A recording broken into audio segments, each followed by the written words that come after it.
Hey, the rulers, DMO73 here, bringing you a showdown this week between Paul Reisman with his blue-black Mikage Carriage deck versus Josh Furey, who is showing us what Soul and his students are bringing to the table. Let's go ahead and jump right in. Ruler School is brought to you by Odyssey Games, where you can go to pre-order upcoming Force of Will sets, ccgprime.com for singles and supplies, cardodoko.com for those rulers in the international market looking for product, as well as our guest lecturer members wyatt and Full Grammar Alchemist. Class is in session. So as we get into it here, just a reminder that you can actually go and get your pre-orders in for the next set of Trinity Cluster 10 oaths down in the description below. You are not going to want to miss this set as the climactic finish to the Trinity Cluster.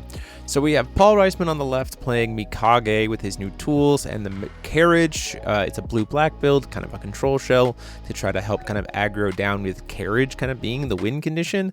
And Josh on the right playing Soul and his students. He is playing Mars in the main board and Mercurius in the sideboard to kind of swap between the two. Paul getting to go first here. This is going to be interesting. Playing into Mars is definitely more the aggressive package, and Paul is down a will essentially, so he does have to be a little careful here because he could get to a point where he could struggle to keep up with the aggression that Mars can offer. Choosing to keep a couple of copies of or at least one copy of Zacky's new plan in there in opener. I think this is an interesting choice to keep. Strangely enough, Zacky's doesn't do a lot against Soul and them because they're actually producing the will for their chance. I think Paul recognizes like, oh wait, Zacky's not really good here. They're actually producing the will for the chance, so it's not like they're discounting them. So they're paying at least 2 will, at least 3 will, and so Zacky's just is not going to do much. He does have keeping one of them and then got a second one in the opener. Not super great there. Does have the Suya, which would be better against something that's playing like Mask or another Regalia that might come down on turn 1. But ultimately does just get his sub-ruler active here, so Kumamaru's Bleeding Heart is now live.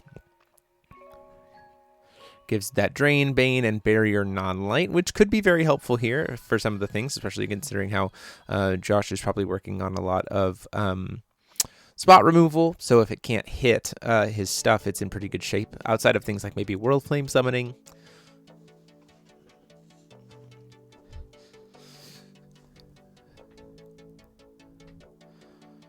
So we go in for our first stone. It is a 4C stone, another Kumamaru's Bleeding Heart. We're certainly going to ship that out of the way. Do not want that. Going into Josh's turn after a pass. See, there's a lot of interaction. There's a Carriage, there's a Suya. The Vakas could be helpful here.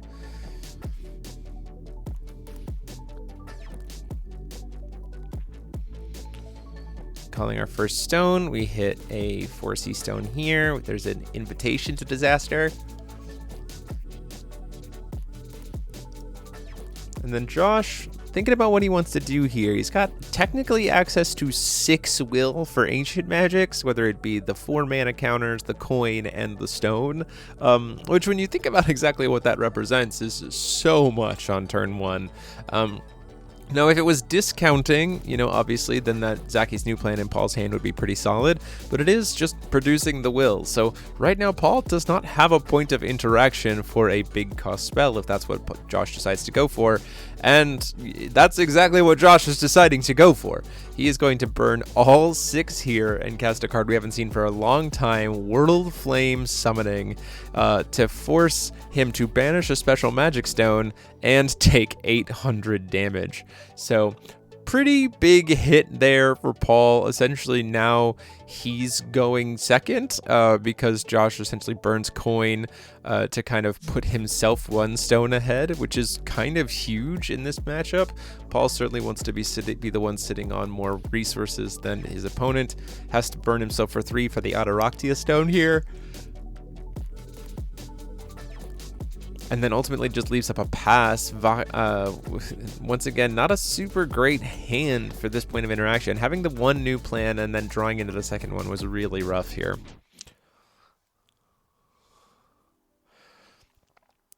Calls a second stone, another 4C stone, an Ancient Knowledge there off the top, which gets shipped to bottom. And then thanks to the new XR, we could actually Judgment this Mars right away, which we could definitely see happen from Josh as he wants to pressure down. We do see the Judgment of Mars coming down here, and essentially this is pay 2 ramp 10 as long as he has a Uranus in hand, which he does. So this was pay 2 ramp 10 because he makes 10 mana counters, which is kind of insane. So he has a lot of resources here. Thankfully, he can't immediately burn them to play Uranus. He has to have will to actually follow it up with, otherwise this would be particularly gross. But we are going to just see probably a ton of spells get cast next turn from Josh here.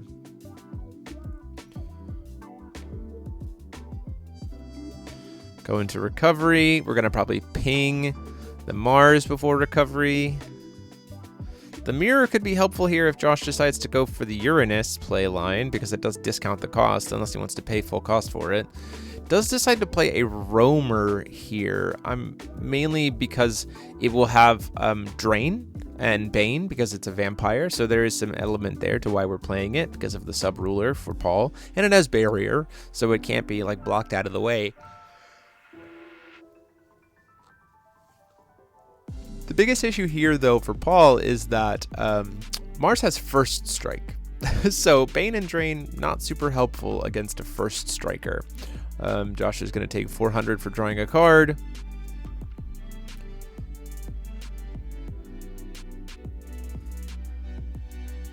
And then we're going to see exactly how this plays through. With so much mana up with mana counters, it should be pretty easy for Josh to find a way to push through here. Another invitation to could be the finisher. We also could see another World Flame summoning come down here. Not entirely sure how many Josh is playing. Magic Stone of Vaporization comes down. So Josh essentially has 13 will to work with this turn. 3 for anything, and then 10 for additional 10 for ancient magics. And Paul stepped out, so that's not a good spot for him to be in.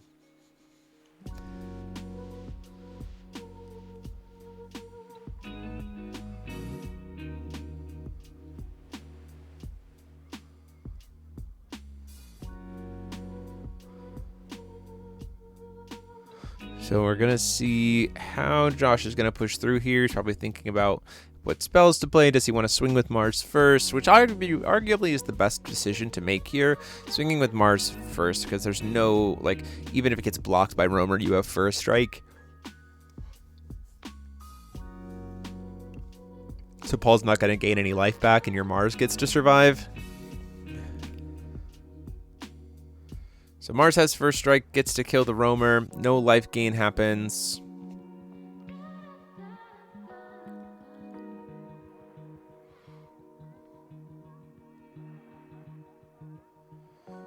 And then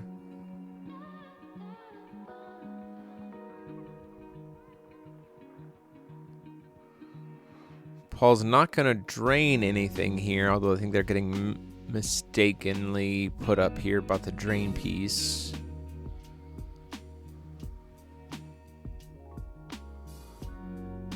Does flash in a rogue spectator just in case, I suppose.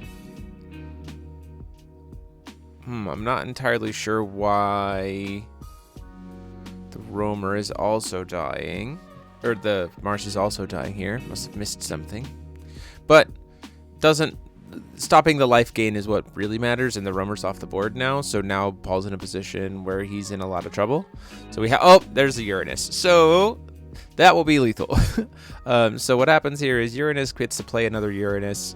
He can then the way this sequencing will work is he can use the other stone to play the second Uranus, and then each token that he banishes will recover both Uranuses, so then he gets 2,800 off of just the Uranuses, and then the tokens finish off for lethal there too. So having the second one there is a guaranteed lethal here based on what Paul's situation is. Sorry for the rocky camera here, very strangely, but we're going to see the swing in here, and that is going to be the full lethal.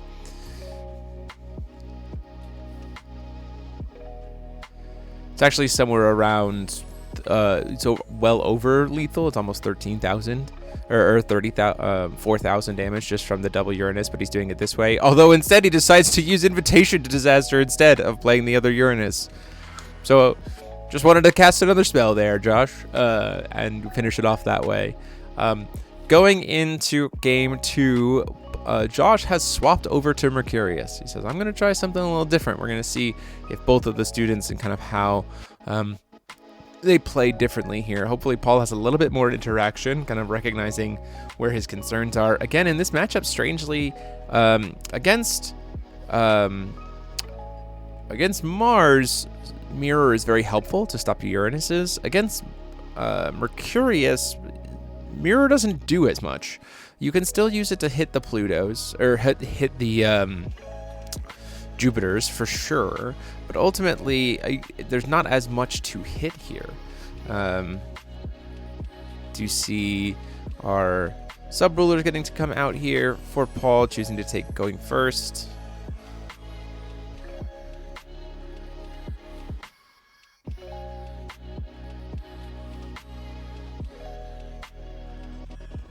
And then Rogue Spectator coming in for Josh. We see a pass from Paul here, which I don't really agree with.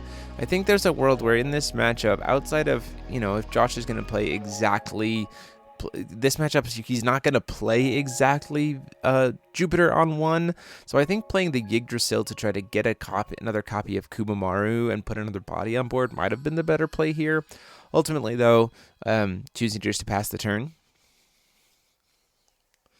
We see 2 mana counters get burned for the Ancient Magic Regalia, which is Deadeye of Astaroth. Pretty good card here, using it to go ahead and draw and shuffle a card back in. This is just a free mana counter every single turn. For any of the mana rulers, this is just very, very good.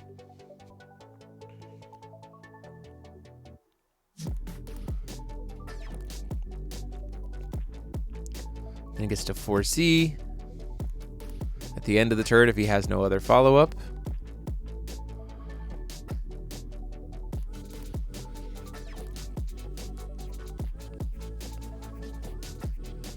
But it looks like he might have another follow-up, which is to burn 1 counter thanks to the sub-ruler, plus coin, plus stone for Pluto. So Pluto's going to get to do some pretty big work here. Doesn't necessarily need to come down here.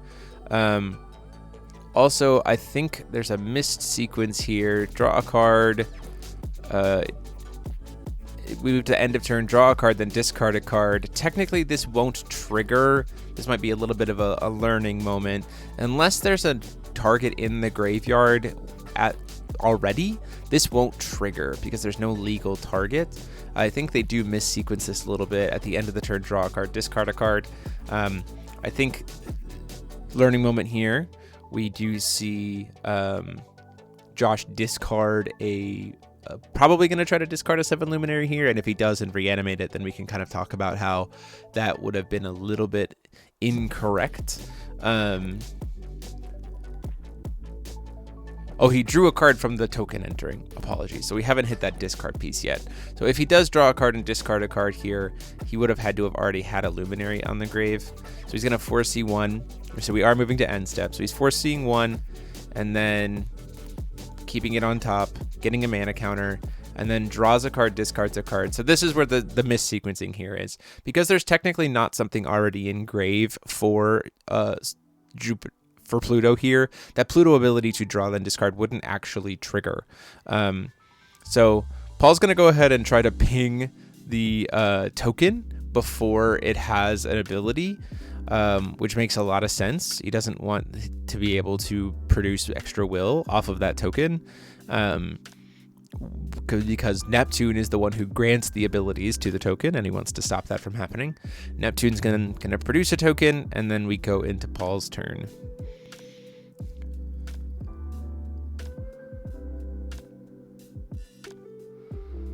So a lot of card advantage here for Josh.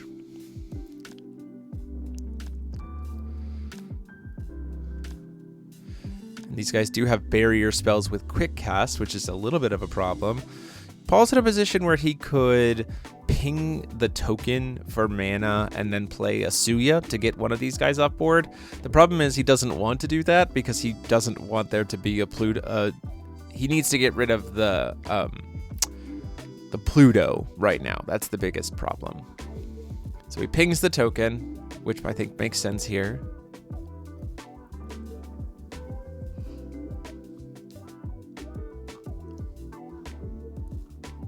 Just go for the Suya.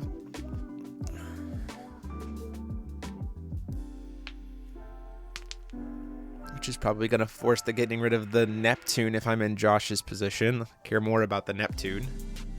Or care more about the Pluto being there because it's going to get to be able to reanimate. And Paul at this point is tapped out with his full hand unusable because it's all... because we have 2 stones now, so mirror doesn't work. Being able to expel it.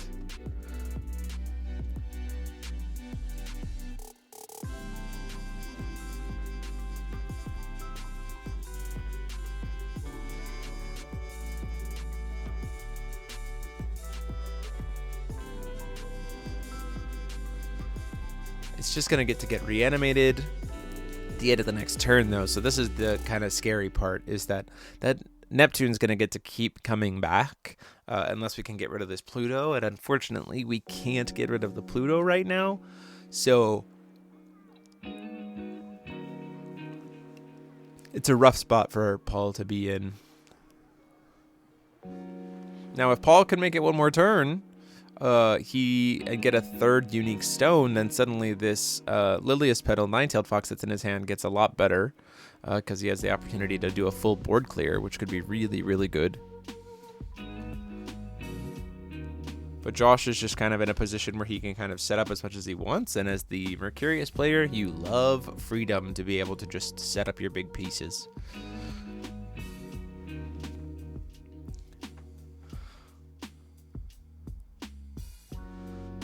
Checking to see if there's anything before recovery or what we're shuffling back in.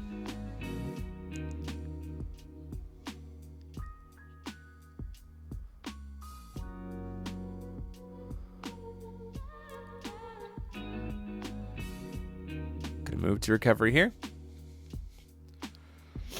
Now you see, you know, Josh already burned mana counters for stuff, and he already has 5. Like, he's already back above where he was before when he started the game, and he's already got value out of them. So this just goes to show you how getting Deadeye active for any of the mana counter rulers is really, really good. It produces just a lot of inherent value for whatever you want to play.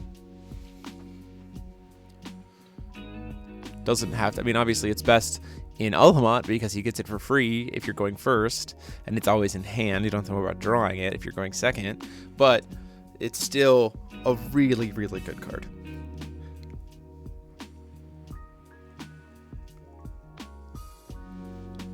That's also, once again, safe from mirror because you're producing mana to pay for it.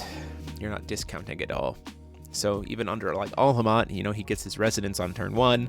He gets an extra mana counter. He can burn both of his mana counters and get a Deadeye out, and then get a mana counter at the end of the turn. So, you know, there's like no downside for Alhamat just being able to get that card out right away.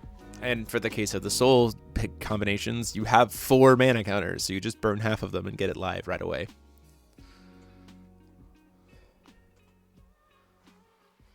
So seeing what what Josh is going to try to do here, full turn to try to set up. He could go for a Judgment of Soul.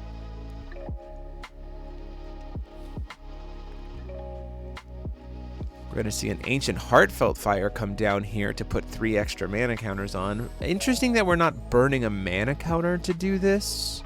I would think you would want to burn a mana counter to gain 3 more mana counters and save your will for something more advantageous. Something that's more generically able to be cast.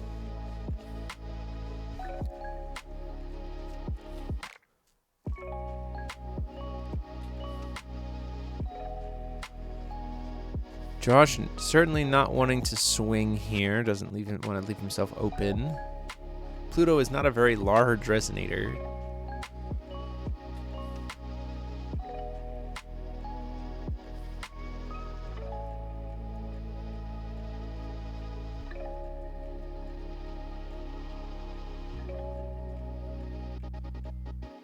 So just going to pass the turn.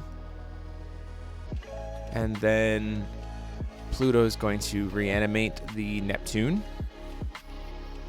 Draw a card, discard a card, then reanimate the Neptune. Does have another Pluto in hand, so is in a position where next turn we're probably going to see a Soul Judgment here just for the extra value.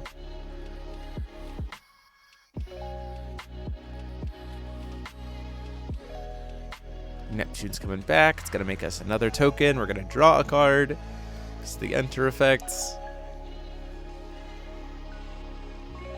And then Josh is certainly going to probably have to discard the hand size here, or he's at exactly 7. So now if Paul gets a third stone type here, there is a third stone. I could very much see us just trying to do the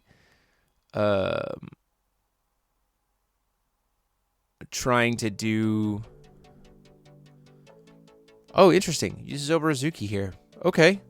So I would think the Lilius Petal would be a good play here to just try to get stuff off the board. Sorry for a little bit of a jump cut there. We had to do some kind of, understanding with the triggers here. So Oberazuki's cast resolves. The effect to try to give her a +1/+1 counter is going on the stack. Josh is really deciding whether he wants to try to get rid of her right now using the dragon statue or just to let her exist. I don't really think you care that much as Josh.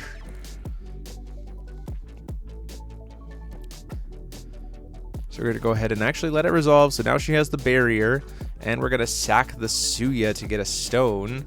So once again, we're at 3 unique stones here. So again, that Lilius Petal feels like it's a pretty powerful play against this board, especially if he Judgments Soul. If he does go into Judgment Soul, I think that Lilius Petal might be the play, simply because it's going to get pretty much everything off the board.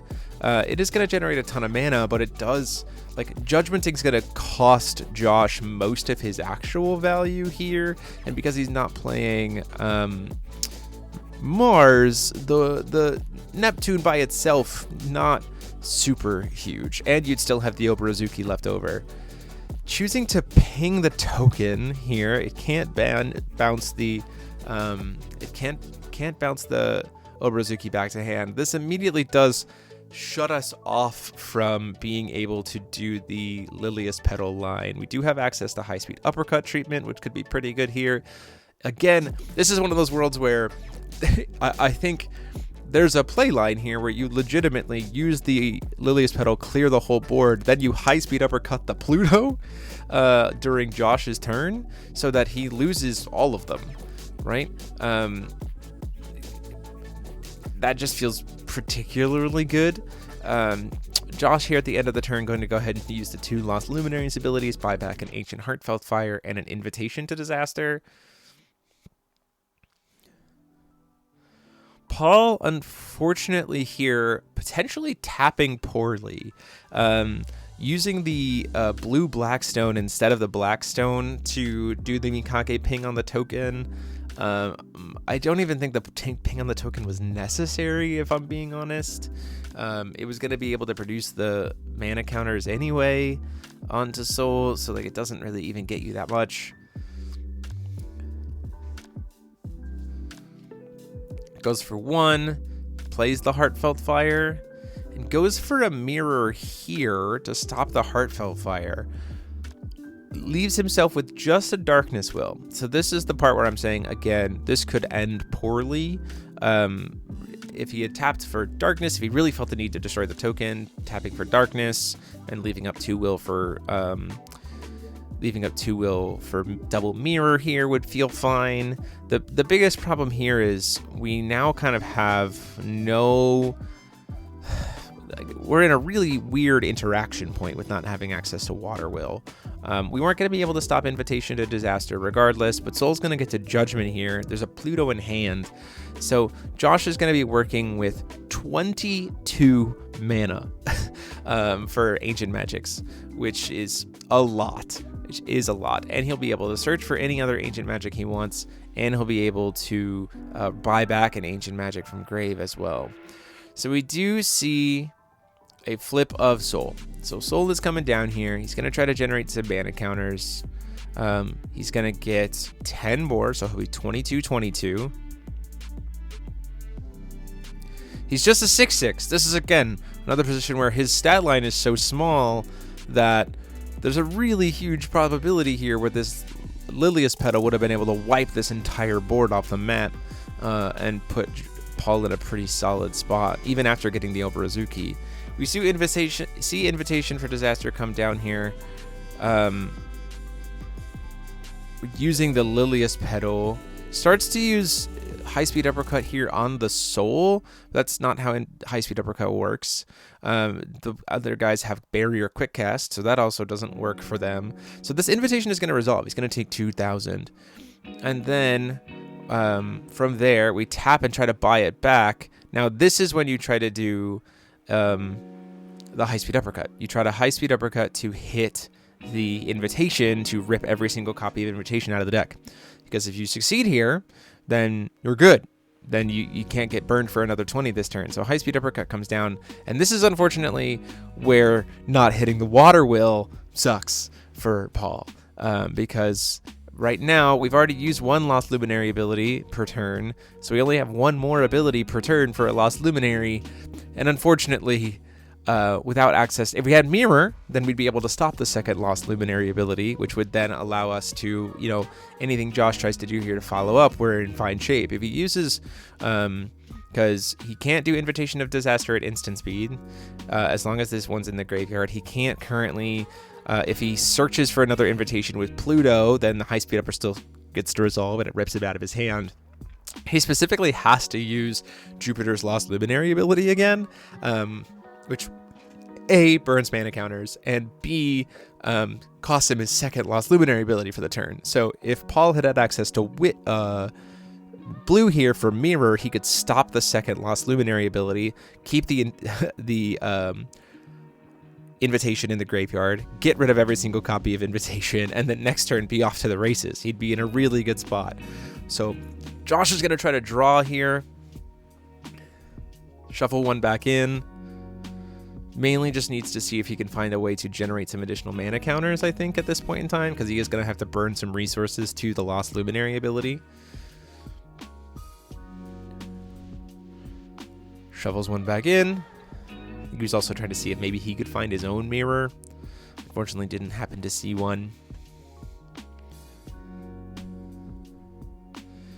Burns the mana counters for Lost Luminaries. Goes down to 9. Buys back in response, so before the High-Speed Uppercut gets to resolve. Is at this point in time 1 mana short.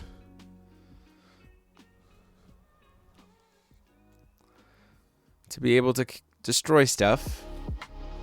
You can just hit and see what the hand is. You can hit one of the cards. You could still hit Pluto just to get it out of there, and does hit all of the other copies of Pluto, which is pretty good. So at this point in time, Josh is sitting at 9, and he needs 11 to be able to Invitation to Disaster, which does give Paul some breathing room.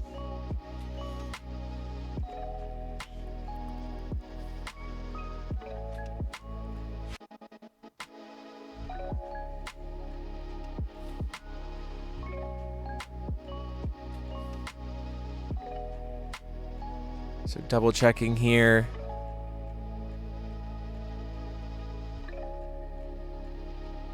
Plays another.